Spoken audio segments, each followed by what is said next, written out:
आदरणीय निर्णायक मंडल, उपस्थित सभी अधिकारीगण और सहयोगियों, आप सभी को मेरा अभिवादन। जैसा कि आप सबको विदित है कि आज की इस वाद विवाद प्रतियोगिता में विषय है कि क्या मौजूदा सतर्कता तंत्र भ्रष्टाचार उन्मूलन के लिए पर्याप्त है, तो मैं इस कथन के विपक्ष में अपने विचार रखना चाहूँगा। मैं संजय कुमार, सहायक निदेशक DSL। मौजूदा सतर्कता तंत्र में अनेकों खामियां हैं जिसे न केवल तुरंत दूर किए जाने की आवश्यकता है, अपितु इस पूरे तंत्र को और अधिक प्रभावी, पारदर्शी तथा धारदार बनाए जाने की जरूरत है। भ्रष्टाचार, जैसा कि नाम से ही स्पष्ट है, भ्रष्ट आचार यानी कि हमारा वह व्यवहार अथवा क्रियाकलाप जो कि एक सभ्य समाज की बनाई हुई रीतियों व नीतियों के अनुरूप नहीं है।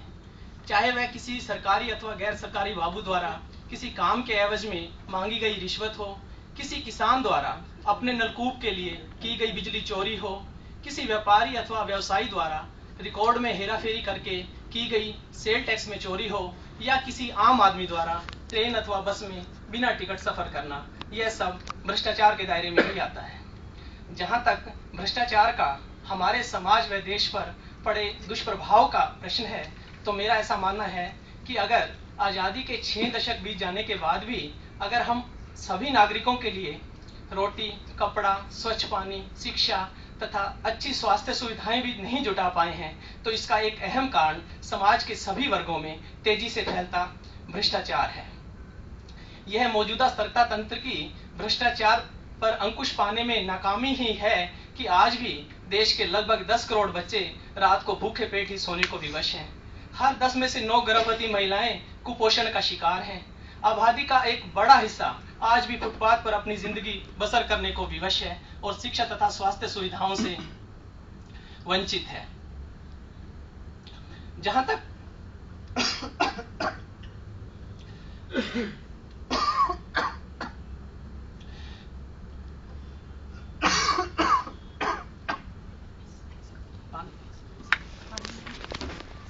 माफी चाहूंगा मैं।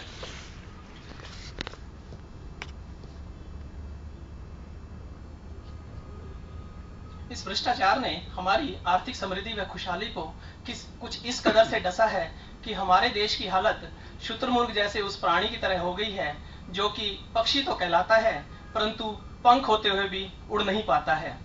इसी भ्रष्टाचार की वजह से सरकार की विभिन्न कल्याणकारी योजनाओं का फायदा आम लोगों तक नहीं पहुंच पाता है, जिसकी परिणति उनकी दयनीय स्थिति के रूप में सामने आती है। हालात कुछ इस कदर गंभीर हैं कि आम आदमी के होठों से हंसी तो मानो गायब ही हो गई है। उनकी स्थिति को कुछ इस तरह से बयान किया जा सकता है कि झील में पानी बरसता है हमारे देश में, खेत पानी को तरसता है हमारे देश में, चंद धनवानों और दीवानों की बात को अगर छोड़ दें और भला कौन हंसता है हमारे देश में। लेकिन इन सब हालात के लिए जिम्मेवार कोई बाहरी तत्व नहीं, बल्कि हम सब इसी देश के नागरिक हैं।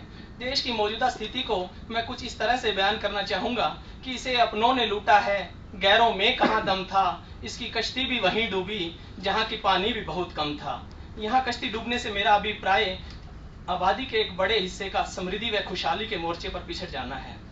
ऐसा भी नहीं है कि अतीत में दिनों दिन बढ़ते इस दानों को नेस्तनाबूद करने के लिए कोई कदम उठाए ही नहीं गए। 1964 में केंद्रीय सतर्कता आयोग की स्थापना, विभिन्न विभागों के अंदर सतर्कता अनुभाग की स्थापना, भ्रष्टाचार निरोधक ब्यूरो, CBI, अन्य जांच एजेंसियां तथा स्थानीय प्रशासन, ये सब मौजूदा सतर्कता तंत्र का ही एक हिस्सा है। इसके अलावा सूचना अधिकार कानून तथा ई-गवर्नेंस जैसे अन्य कदम भी उठाए जाते रहे हैं। बावजूद इसके स्थिति में कोई उल्लेखनीय परिवर्तन नहीं आया। संभवतः स्थिति की गंभीरता तथा परिस्थितियों की विषमताओं को देखते हुए हमारे प्रयास कुछ कम पड़ गए। अब यक्ष प्रश्न ये कि आखिर मौजूदा सतर्कता तंत्र को और मजबूत कैसे बनाया जाए तथा भ्रष्टाचार को पूरी तरह से ध्वस्त कैसे किया जाए। इन सब के लिए एकल नहीं अपितु सामूहिक प्रयासों की जरूरत है। अगर हमें इस भ्रष्टाचार नामक बुराई को जड़ मूल से खत्म करना है तो हमें इसकी जड़ों पर ही प्रहार करना होगा और एक आम वृक्ष के उलट इसकी जड़ें नीचे की ओर नहीं अपितु ऊपर की ओर हैं। जहां विधायिका को ऐसे कड़े कानून बनाने होंगे ताकि भ्रष्टाचार में लिप्त कोई भी व्यक्ति, चाहे वो कितने ही ऊंचे पद पर आसीन क्यों ना हो, इस कानून की जद से बच न पाए। वहीं कार्यपालिका को यह सुनिश्चित करना होगा कि इन कानूनों का कड़ाई से पालन किया जाए। न्यायपालिका को इस बात की जिम्मेवारी लेनी होगी कि भ्रष्टाचार से संबंधित सभी मामले न केवल कड़ी से कड़ी सजा के साथ निपटाए जाएं, अपितु सजा भी एक निश्चित समय सीमा के अंदर सुना दी जाए। वहीं मीडिया को अतीत की तरह एक सजग प्रहरी की भूमिका अदा करनी होगी और समाज के सभी ऐसे तत्वों को बेनकाब करना होगा जो कि भ्रष्टाचार में लिप्त हैं। इन सब के अलावा सीबीआई तथा अन्य जांच एजेंसियों के कामकाज में राजनीतिक हस्तक्षेप को पूरी तरह से बंद करना होगा। आम जन में जागरूकता लानी होगी। हम पहले ही बहुत वक्त जाया कर चुके हैं।